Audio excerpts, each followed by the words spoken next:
Part 1. The Classical Model. Chapter 1. What's Wrong with Education Today? If you approve, Headmaster, I will stay as I am here as long as any boy wants to read the classics. I think it would be very wicked indeed to do anything to fit a boy for the modern world. It's a short-sighted view, Scott King. There, Headmaster, with all respect, I differ from you profoundly. I think it is the most long-sighted view it is possible to take. Evelyn Waugh, in Scott King's Modern Europe. The purpose of classical education. There are many practical purposes for schooling: vocational skills, hobbies, earning a living, social interaction, or just enlarging perspectives. The purpose of a classical education is to equip students to discover the way our universe works. Understanding the physical universe requires a foundational knowledge of math and science. Understanding human nature requires a foundational knowledge of language, history, economics, and literature. To learn foundational information from any field of knowledge, students need to be trained in reading, writing, communication, and analysis of qualitative information. At their highest level, the humanities are studied because they embody the ideas that make us human. We exchange knowledge, information, and ideas through words, spoken or symbolic. Words are processed, weighed, and analyzed through other words, even if they originated in a picture or image or experience. Words are used to share concrete and abstract ideas. Words allow us to build great cities, negotiate peace between countries, and share a pleasant meal with friends and family. The goal of education is to teach children to become adults who can handle complex ideas in uncertain situations with confidence. We feel confident when we can competently manage words and ideas. Successful education ought to propel a student to want to learn more. Learning should inspire joy, bound with constant astonishment at the marvels of creation. Learning should breathe life into us, ignite our imaginations, and inspire us to share the ideas we learn with people we love. The joy of learning begins in the home, with the entire world as our classroom. I believe children learn best when their parents and teachers are their heroes. Classical education consists of teaching the skills of grammar, logic, also called dialectic, and rhetoric. These skills are called the Trivium, which is Latin for 3 roads, or a place where 3 ways meet. In the Middle Ages, the Trivium was the lower division of the 7 liberal arts, before the Quadrivium. More about that in Chapter 6. Although modern education purports to teach the liberal arts, it has unknowingly neglected the benefits of the various classical arts that form a good education, especially its rigors. The foundation of a classical education begins with parents teaching children the art of memorization and grammar studies. Some educators might dismiss rote memorization, but I argue that it is beneficial because it trains your brain to hold information. It is the most organic way of learning ever devised and goes hand in hand with the way we naturally relate to our children. This is a process that starts at the beginning. From the moment that parents hold their baby in their arms, a bonding process begins. They talk to the child. They introduce the sounds and names of the world around them to the baby through repetition. Look at the puppy. See the puppy? The mother and father of a newborn find no hardship in saying words like, "I love you," or, "Yes, I'm your mommy," in patient intonations over and over 1,000 times. By doing so, the baby begins to identify big ideas like warmth, hunger, kindness, and dinner with specific words and actions, thus developing a vocabulary. Many pediatricians agree that the best thing for a child's neurological development is for parents to engage the child's mind by using a multitude of words and touches. Yet somehow, in recent years, educational theory has come to reject repetition as a good educational tool when it comes to mastering our multiplication tables, or identifying geographic locations, or learning the correct spelling of words. We accept that to be good at sports or music, you must practice over and over until your fine motor skills become your gross motor skills, meaning that you can play Tchaikovsky in your sleep. Over-practice implies enough repetition to make new skills seem easy and natural. Yet contemporary educational philosophies consider large amounts of rote practice to be unnecessary in academics. And so our modern educational system is weak. The purpose of a classical education is to strengthen one's mind, body, and character in order to develop the ability to learn anything. This requires consistent discipleship or mentoring by concerned adults over a long period of time with very specific academic goals. For eventually, the child wants to know why she must learn so much terminology and what to do with what she has learned. These natural questions lead children into dialectic and rhetorical studies. Before we examine the restoration of the classical model as the core for every child's education, let's explore the ideology that caused us to lose the classical model after 2,500 years of success. The main culprits that have reduced our ability to engage in reasonable discourse are professionalism, federal mandates, edutainment, and the desertion of memorization skills. Professionalism replaces parenting. Specialization and division of labor are hallmarks of professionalism in any field. Just like doctors and lawyers, modern educators mimic the efficiencies of the assembly line by specializing in a very particular field, such as fourth-grade science or pre-reading development. Specialization may be helpful in teaching adults who want to learn a specific skill, and it can be very helpful for overcoming a particular learning disability, but it is not particularly helpful in fostering a love for learning in children who are just trying to please their teachers so they can get back to the important business of playing with their toys. Schooling is now equally professionalized. Instead of parents who guide their children through home, community, and work life, we now assign students to professional educators charged with teaching each child a specialty for an hour a day for 15 weeks, and then the students move on to a new subject led by a different teacher. Students have no time to bond with their mentor or to discover and appreciate the wisdom of their instructor. Students are given no opportunity to watch their instructor struggle with learning, to copy the teacher's perseverance and character, to see over the course of time that their mentors continue their studies as an ongoing pursuit. Children are designed to be nurtured, taught, and loved by two adults within a supportive community for an extended period of time. Instead, we put children in a situation where they are consistently molded to depend on their peers. Children are taught to value the other students more than their teachers, for at least their classmates follow them on the age-graded conveyor belt from class to class, year after year, whereas teachers come and go. As we leave the industrial age, the new age of global technologies requires parents and teachers to examine our current educational structures. The government has funded many initiatives and innovations in an attempt to repair modern education. They all fail, however, because they forget that children need consistent, ongoing guidance from someone they trust. Helping small children who live in the worst circumstances is one reason most of us justify professionalized education. Yet the structure we have built to protect and nurture these children actually does the opposite. Imagine an impoverished 6-year-old boy who rarely gets a healthy meal and rarely has parental supervision.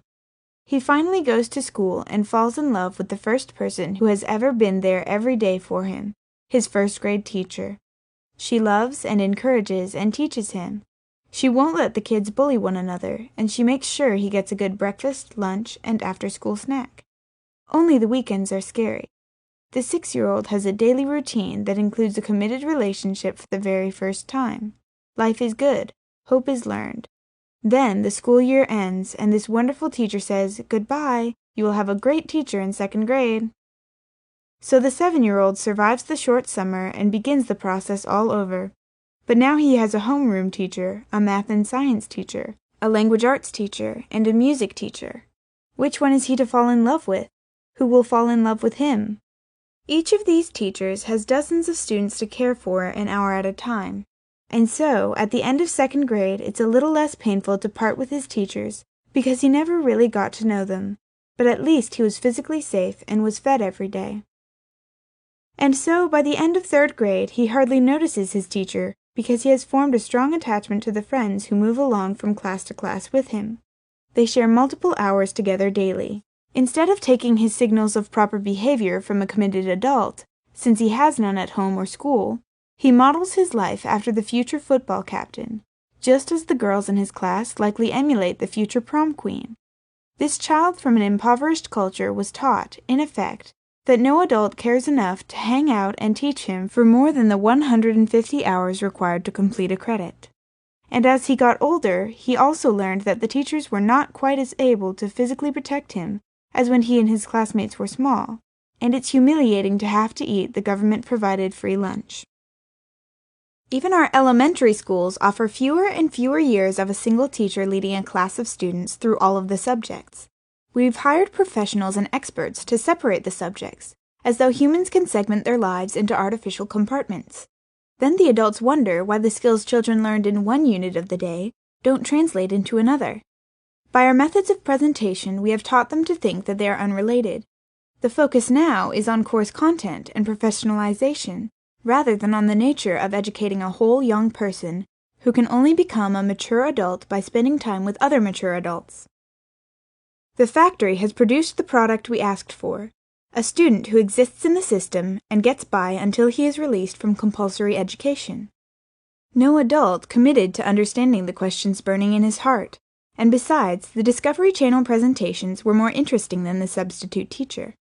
Through our good intentions, we offered this needy student a system that ignored him, a child created to work hard and feel the satisfying encouragement of a loving adult, while conquering difficult challenges. We offered him a system that kept him occupied, but did not endow him with the abilities to continue his studies independently. I am criticizing the professionalization of teaching children because these young human beings are not cogs in a machine, and I am trying to identify the root of the problem for those wonderful adults who went into teaching, thinking that they could commit to nurturing the lives of many children, only to end up having the system squash their excellent motives.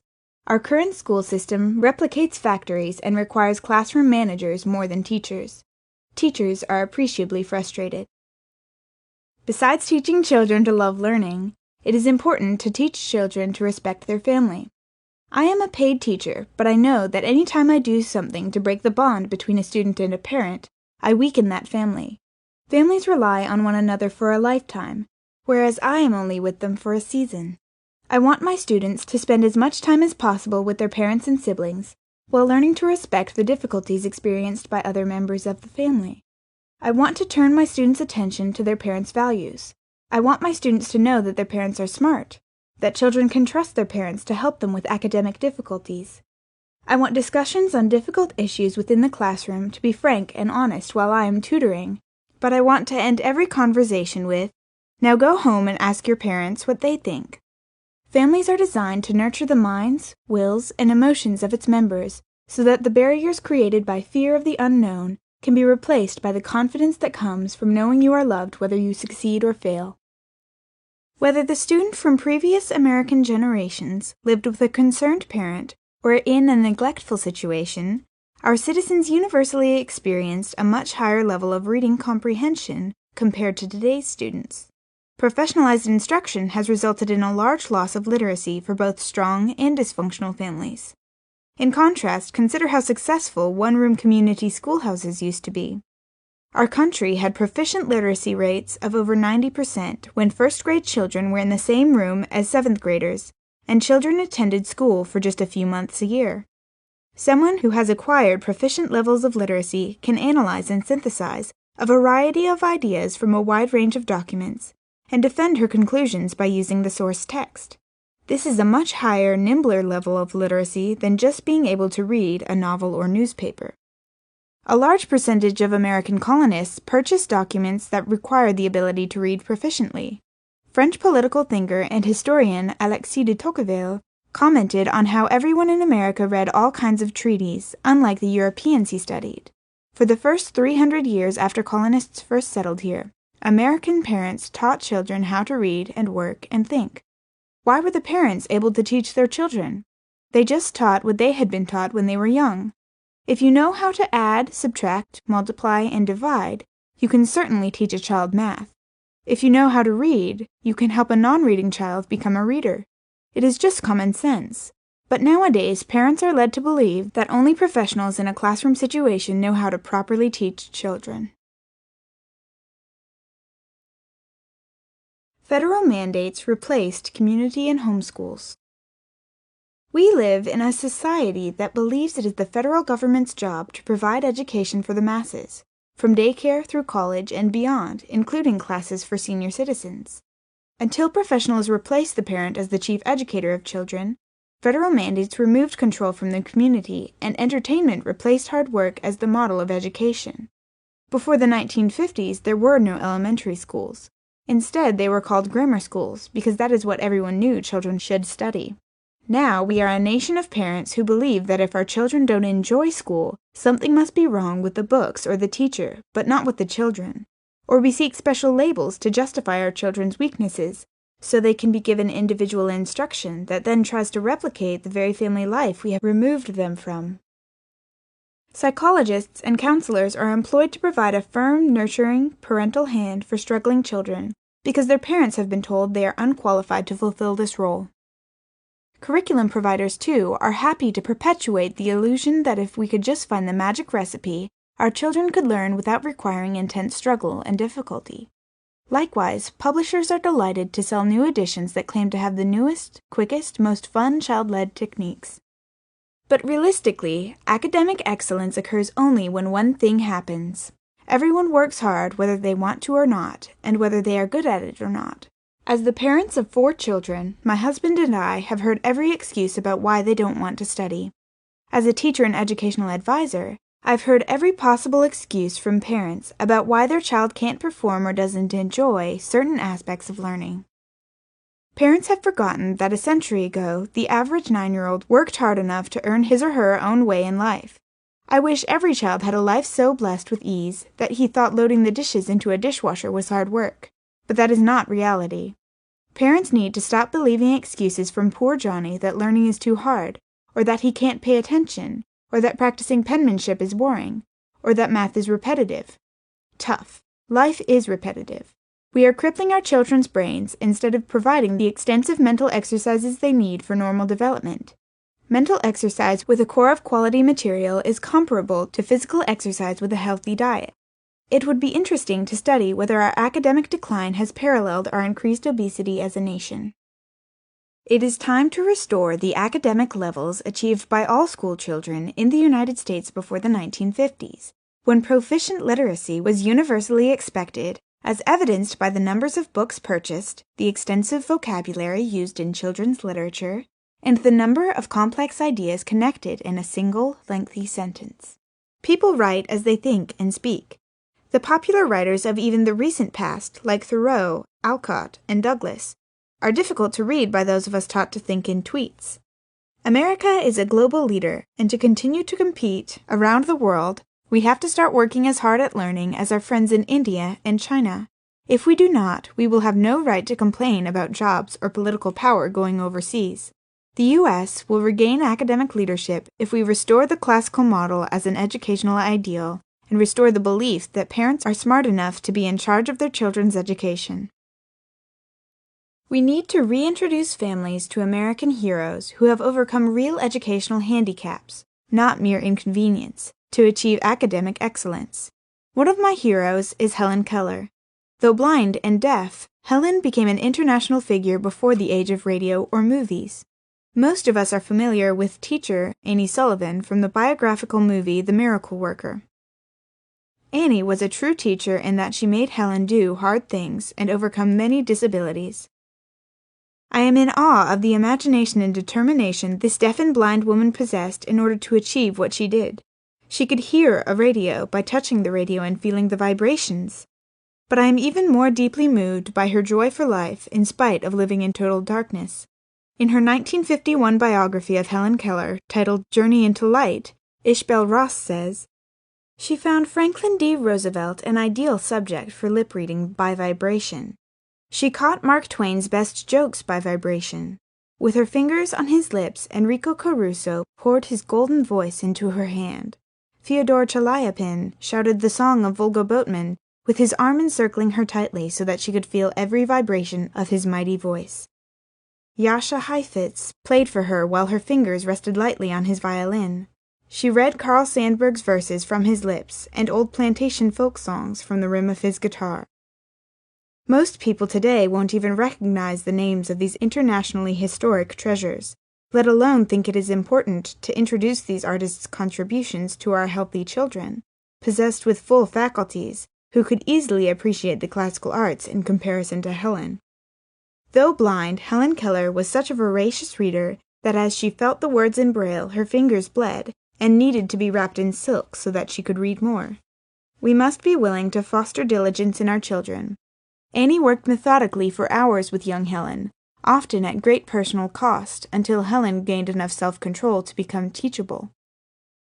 When my children say they are tired of studying, I ask, "Are your fingers bleeding from writing so much?" Since they know Helen's story, they respond with, "No, but my hand is cramping." I believe parents love their children even more than Annie loved Helen. We parents also have to deal with the entertainment society engulfing us. Parents even say that they would die for one of their children, yet somehow they find it difficult to live with them. I initially found it hard to be a parent, especially when I knew I could be paid to do things I liked equally well. When I became a mother, no one told me it would take about 3 years to figure things out. I had always worked or been in school. I had to only be responsible for myself. Now there were babies who couldn't talk, demanding my attention. I had to learn how to enjoy being a parent. Now I love it.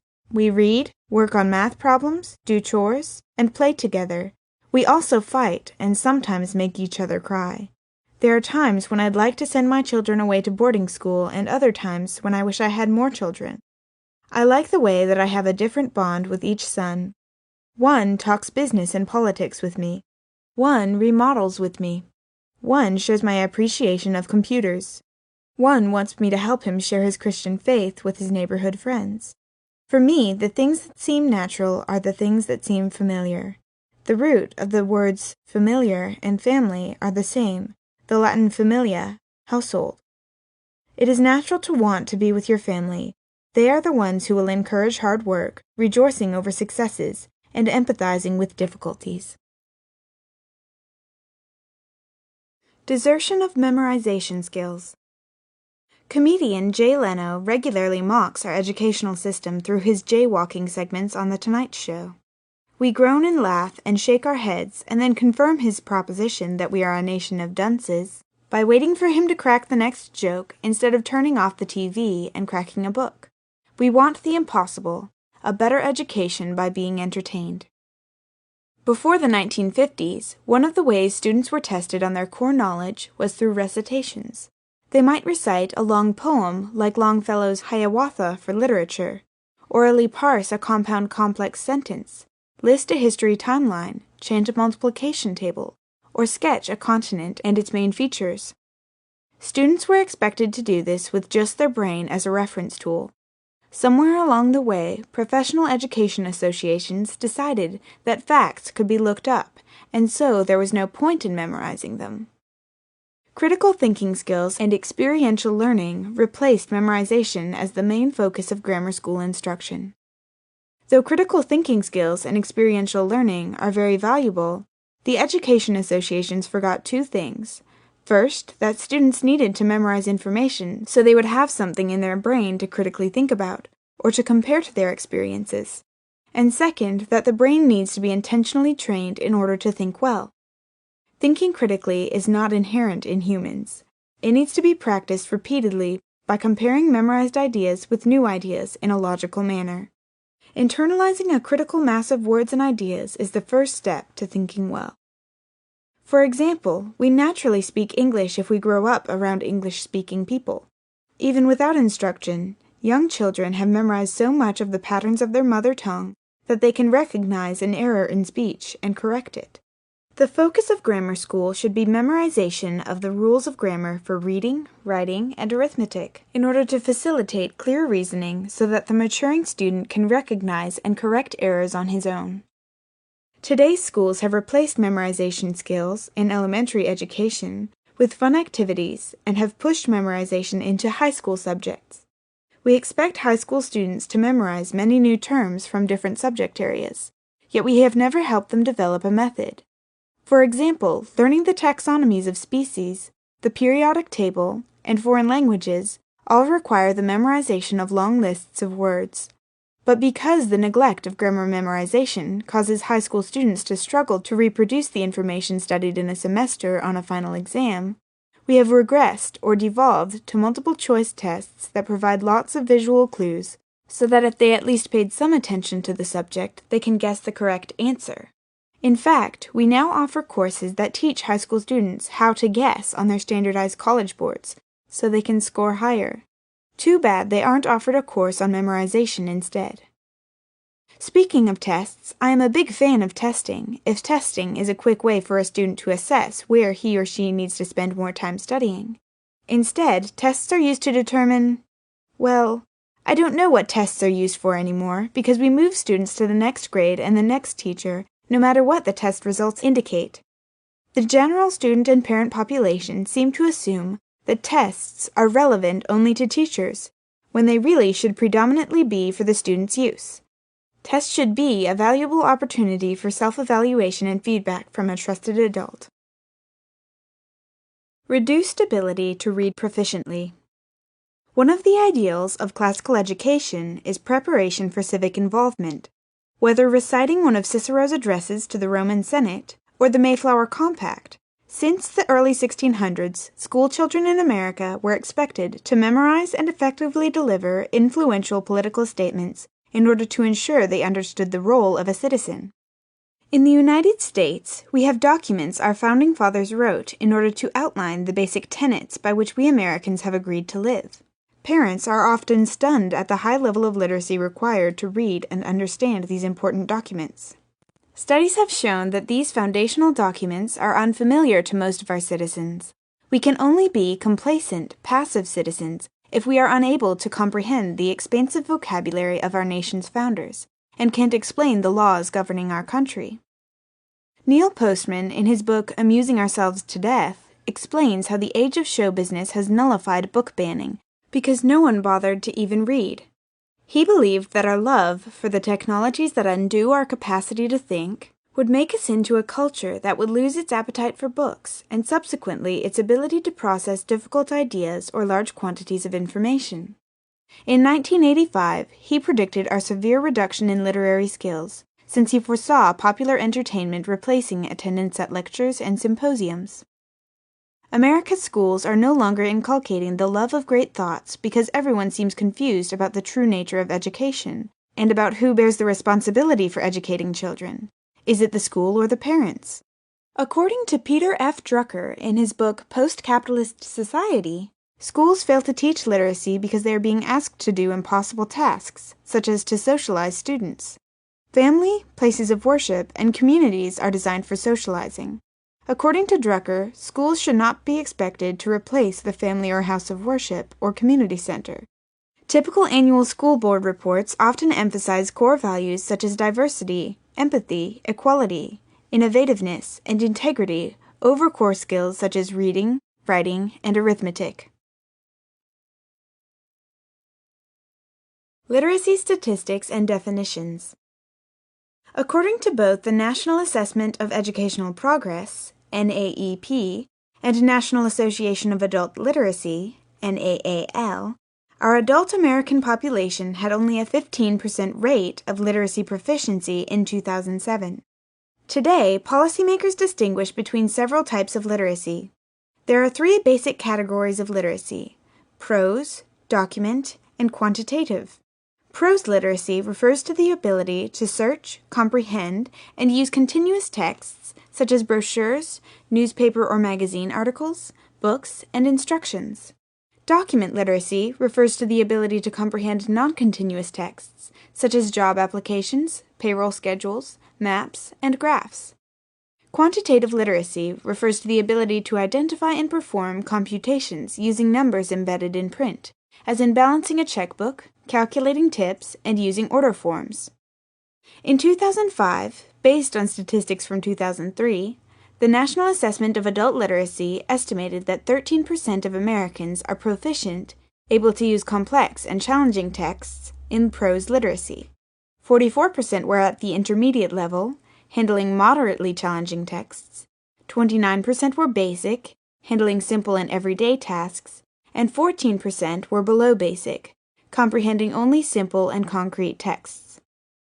The same study found that in the category of document literacy, 13% were proficient, 53% were intermediate, 22% were basic, and 12% were below basic. In quantitative literacy, 13% were proficient, 33% were intermediate, 33% were basic, and 22% were below basic. In general, the U.S. Department of Education distinguishes between functional literacy and literacy, and also between literacy and English literacy. The NAAL estimates that 11 million adults 16 and over are not literate in English and were not calculated in the general literacy statistics. I give these numbers and examples to dispel the misconception that today's Americans are better educated than previous generations. It's just not true that more years of compulsory school attendance have translated to a more educated populace. Did you pay attention to the NAAL stats? Only about 13% of American adults were proficient readers from 2003 to 2007. Because most American adults struggle with reading difficult material, it is not surprising that our high school students are also struggling. Free education has proven to be the same as a free lunch. There just ain't no such thing. During a course I took for my postgraduate studies, one of my professors from the school's education department suggested, "Schools are our most educationally impoverished institutions." Many parents may dismiss my message because their kids are getting A's, enjoy going to school, and are learning basic skills like multiplication. In general, parents acknowledge that modern education is in crisis, but few believe that their children attend a school with real problems. My response is that our standards of even basic literacy are too low. I had one parent email me that I was lying when I said schools no longer taught the multiplication tables. I responded that I'm sure some are teaching the multiplication tables, but I doubted any were teaching them through 20 times 20, or making the students memorize fractional tables. It's not that teachers aren't trying, it's that the standards aren't rigorous. If you disagree with me, please read the following paragraph from Thomas Paine's widely read pamphlet, Common Sense, which advocated colonial America's independence from England. Thus necessity, like a gravitating power, would soon form our newly arrived emigrants into society, the reciprocal blessings of which would supersede and render the obligations of law and government unnecessary, while they remained perfectly just to each other. But as nothing but heaven is impregnable to vice, it will unavoidably happen that in proportion as they surmount the first difficulties of emigration, which bound them together in a common cause, they will begin to relax in their duty and attachment to each other. And this remissness will point out the necessity of establishing some form of government to supply the defect of moral virtue. This pamphlet was written to be read by the average teenager in 1776. Few modern adults, let alone high school students, can read this document well enough to explain its arguments and conclusions. Parents need to recognize that our current literacy and numeracy standards are far below our children's abilities. A study conducted in 1800 by Dupont de Nemours revealed that only 4 in 1,000 Americans were unable to read and write legibly. Various accounts from colonial America support these statistics. In 1772, Jacob Duché, the chaplain of the Continental Congress, who later turned Tory, wrote, "The poorest laborer upon the shore of Delaware thinks himself entitled to deliver his sentiments in matters of religion or politics with as much freedom as the gentleman or scholar. Such is the prevailing taste for books of every kind that almost every man is a reader, and by pronouncing sentence, right or wrong, upon the various publications that come in his way, puts himself upon a level, in point of knowledge, with their several authors. Even those who rarely attended school in the colonies could read better than we have been led to believe.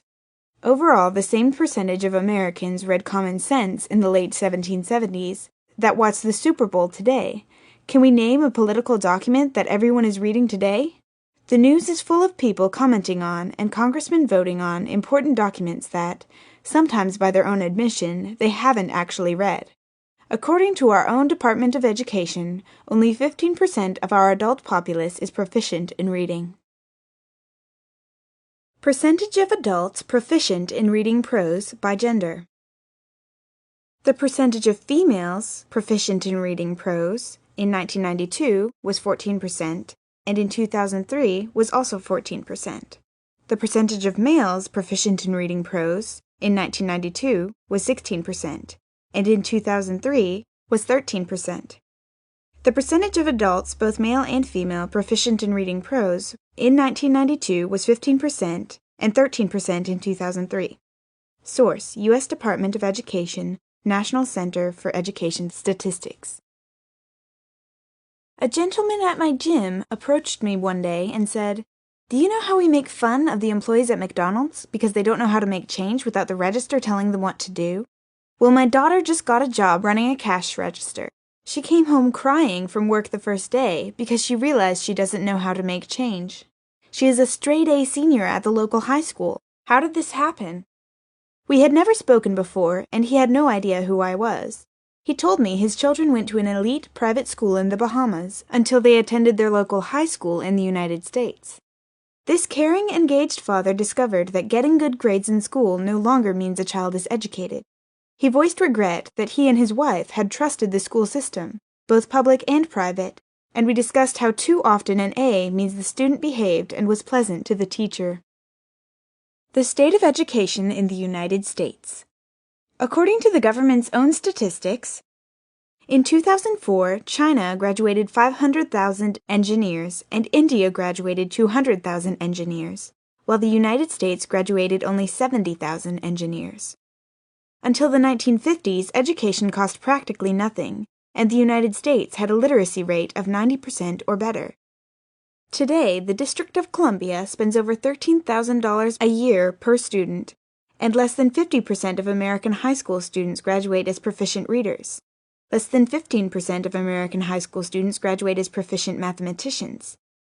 In 2006, only 60% of high school seniors graduated. Surveying textbooks replaced studying original documents. Modern education depends on textbooks. Instead, teachers should demand that our older students struggle with difficult arguments from a wide range of original documents and great literary works. The author or team of authors of a textbook have sorted through standard references and consulted educational associations to determine what basic information should be included in their volume. The authors and editors do the hard work of summarizing the most important information relating to a subject, instead of letting students research and summarize the information. Today's high school students, far from expecting to write papers daily, groan when they hear that a single paper will be required of them. Textbooks can be great reference tools when a student is researching an unfamiliar topic, but most students never fully engage with the topic if they only use textbooks. All the interesting questions have already been asked and answered for the student by someone else. These days, it is rare for a student to identify a textbook that was formative in developing great habits of research, reading, and recitation. Textbooks are structured differently than they were before the 1950s.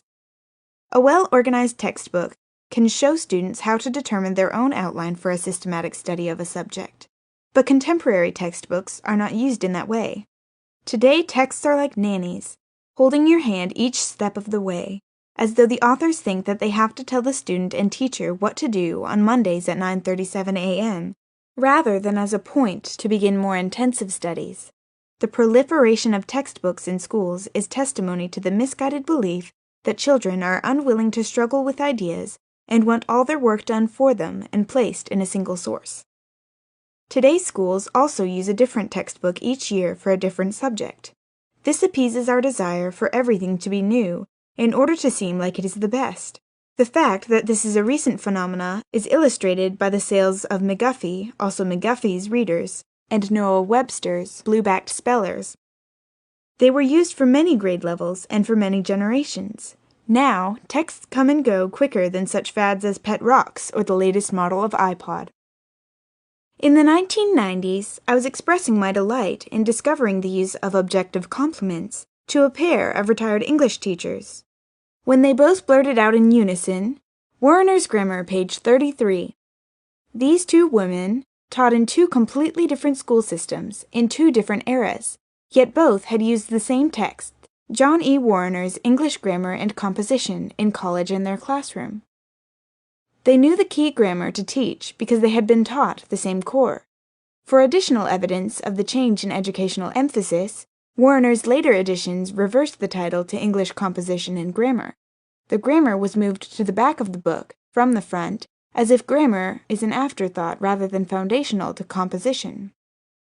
Before the printing press, one was defined as educated if one had memorized large quantities of information. Relying on books has actually robbed us of the opportunity to naturally exercise our minds through recitations. Now, videos are deteriorating our reading proficiency and are rapidly reducing our common vocabulary. Texting has reduced us even further, to just grunting at one another through consonants. Tweets have made our speech quick yet ugly. The classically educated student learns how to use all the methods of communication mentioned above, rather than abandoning the tried and true for the trendy. A student who reads Shakespeare's plays is able to appreciate a movie far more than the student who abandons her computer screen to sit in front of a movie screen. But a student who memorizes soliloquies and other passages from Shakespeare's plays can enjoy a movie far more than the one who only reads Shakespeare, for she brings Shakespeare's thoughts into the movie theater with her. She can evaluate the movie's themes in light of not only the movie director's images and her own experience, but also the ideas of a dramatist from another century, composed in language rich with puns, irony, allusions to myth and history, and much more. Reduction of reasonable discourse. When I began teaching my children, I realized that even though the world said I was educated, I found out I was only schooled. My husband, whom I met at the University of Michigan, was returning for his third degree, this time in aerospace engineering, after having earned degrees in music and natural resources. He couldn't believe how ill-prepared his classmates were compared to his peers from a previous decade. I had to work hard, but he just worked smart. It turned out that he had received a classical education from the homework his European parents insisted he do when the school neglected to send any home. It took me 2 years of mediocre grades and a lot of tutoring in college before I realized that there was an art to studying. I completed my degree with a decent GPA due to grade inflation, yet I couldn't comprehend the French in Henry V, the Latin phrases in the National Review magazine, or the English in the Federalist Papers. I couldn't tell you a single constellation, the name of an African country, or an Australian province. I could not say what century Charles Martel, Pepin the Short, and Charlemagne lived in, whether they were related to one another, or what kingdoms they ruled. I could read very quickly, but to this day my vocabulary is limited. I knew a major change was needed in our family's educational approach when I had difficulty in explaining to my son why he should write should've _ve rather than should of. I knew should of was grammatically wrong, but didn't know enough about the parts of speech to explain why. I struggled in college because I had never been asked to work hard in high school. Why had no one demanded that I read difficult material so I could improve my vocabulary? Why had no one demonstrated the art of recitation? Why had no teacher asked me to synthesize my learning experiences in the context of world history, or pursue the great questions and mysteries of mankind? Reading graded compartmentalized abridged information for a semester, then answering basic reading comprehension questions on multiple-choice exams, allowed one to pass through high school. Getting through seemed to be the object. Education is supposed to prepare children for adulthood. Adults are expected to be able to understand basic math and the stock market, so they can buy groceries and have savings when they are old. Grasp basic chemistry and biology so they can make healthy eating choices. Vote intelligently for leaders who will preserve our freedoms.